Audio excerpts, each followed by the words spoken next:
Mr. Chairman. Thank you for having this hearing.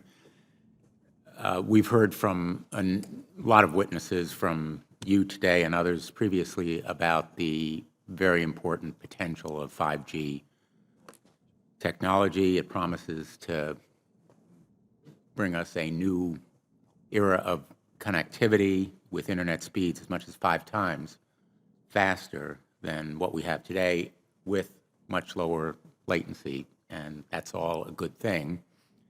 But 5G, as you well know, also uses higher frequency waves that don't travel as far and will rely on a network of hundreds of thousands, potentially millions of small cell sites. And the question then is, are there any health implications, any public safety implications to those additional sites that are likely to be located close to homes, schools, workplaces, and closer to the ground?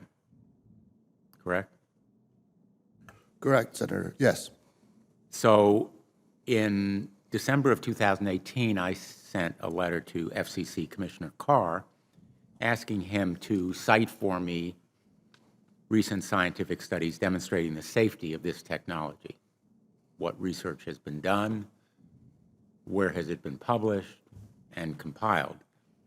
He has essentially failed to do so, and just echoed the general statements of the FDA, which shares regulatory responsibility for cell phones with the FCC.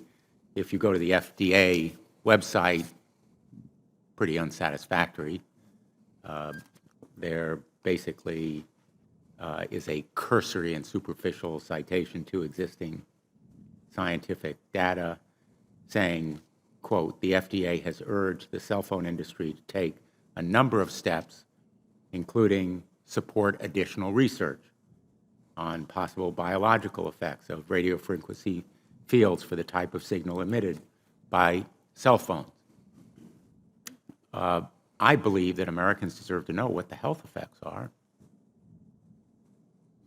not to prejudge what scientific studies may show, and they deserve also a commitment to do the research on outstanding questions. So my question for you, particularly Mr. Gillen and Mr. Perry, how much money has the industry committed to supporting additional independent research? I stress independent research. Is that independent research ongoing? Has any been completed? Where can consumers look for it?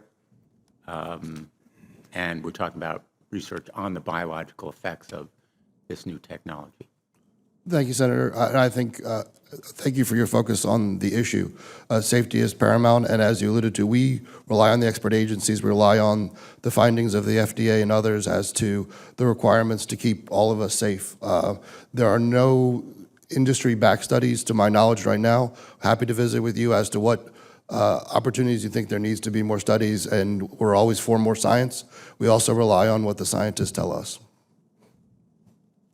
So essentially, the answer to my question, how much money? Zero. I can certainly follow up with you, Senator. To my knowledge, there's no active studies being backed by industry today. Anybody else know of industry commitments to back research, fund it, support it, to ascertain scientifically the health effect?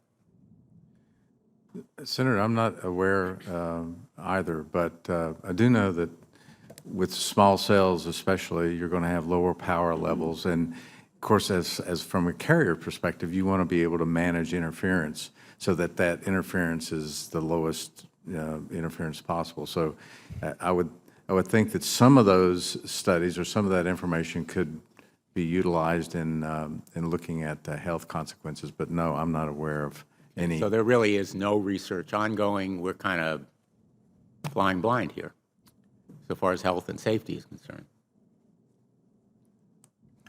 Thank you, Mr. Chairman. Thank you.